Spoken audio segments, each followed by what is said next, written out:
Hey, what's up, boys? So today I wanted to make a video about my experience with daydreaming. I've been daydreaming for as long as I can remember, right? And today I'm going to be talking about the effects of it, right? If you're a guy who hasn't ever had a girlfriend, who has never dated before, you'll understand why through this particular video, right? I have two reasons why daydreaming is so dangerous, right?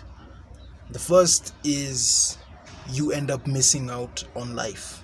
I remember every time when I would drift off or anything, I wouldn't want anyone to see me, right? Because they'd be like, who's this crazy kid who's just drifting off into his own little fucking world and doing all sorts of weird things, right?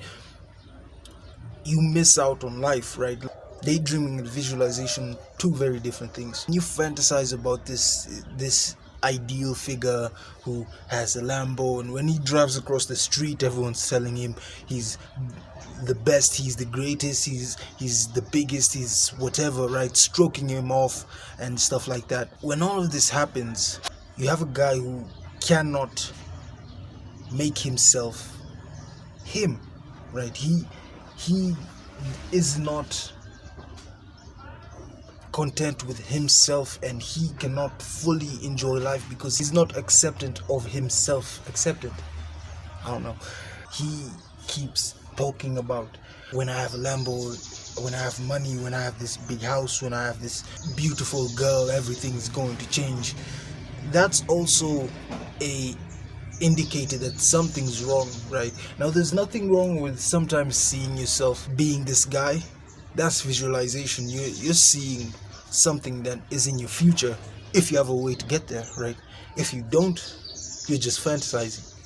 And if you're not doing whatever you're supposed to be doing to get there, you just daydream. That's what you're doing, right? You're painting skyscrapers in the sky and all that stuff. You're not actually being realistic because you do not have a way to get to where you want to get to. That guy, the actionable step I have for you is just, if you have an idea of the guy you want to be, fucking work towards him. Don't keep him in your head forever, right? Try to make him a reality. Let's go into reason number two. Reason number two is you become a simp, right? Daydreaming is a way that guys kind of cope. They cope with having no girls and just not being able to talk to girls and stuff like that.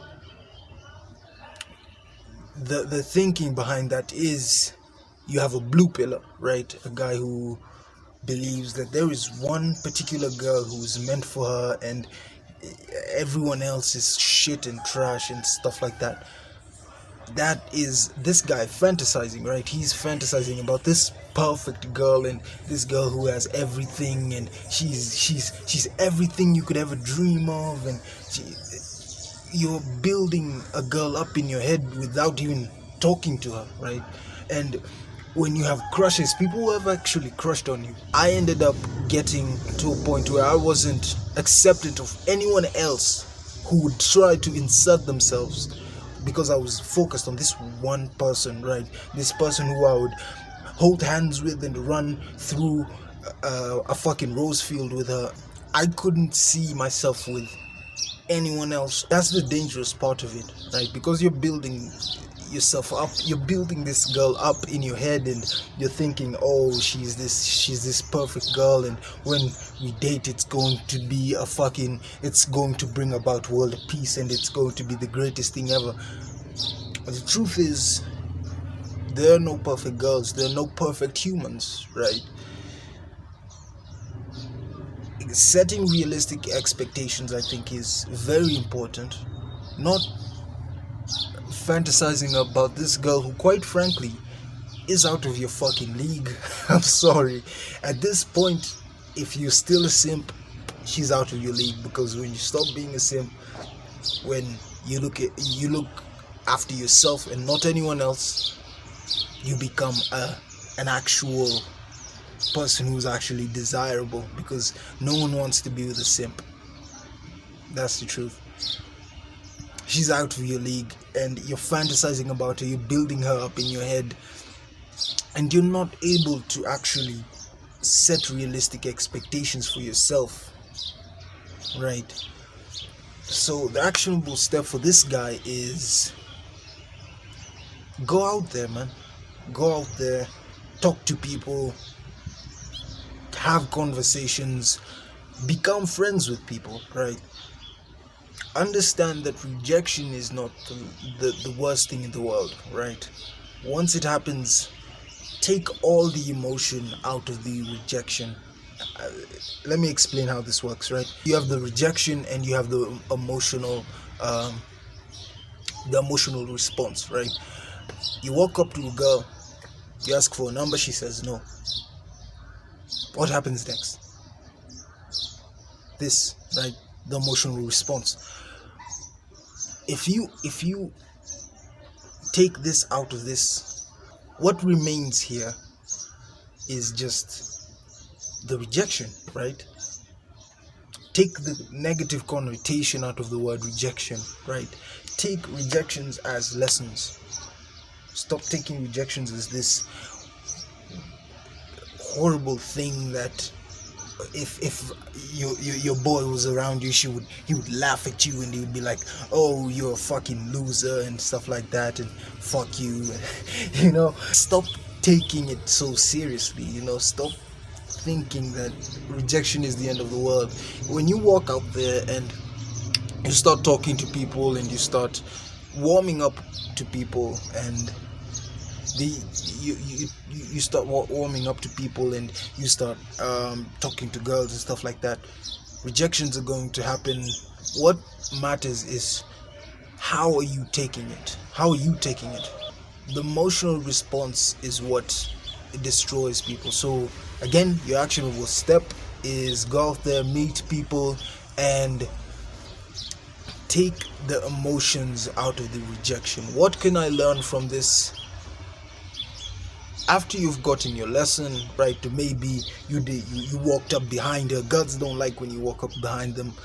Maybe you didn't fucking brush your teeth. You didn't comb your hair, you smelled funky and stuff like that.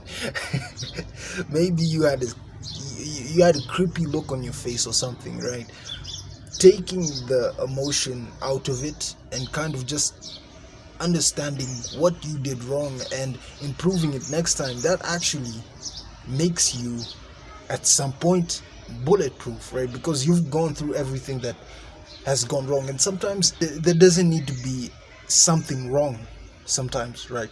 Sometimes it's just a girl who didn't have the mood to just talk to anyone, right? Maybe during her day she talked to an abusive friend or something, or her mother screamed at her, or maybe she went to school and got a bad test grade.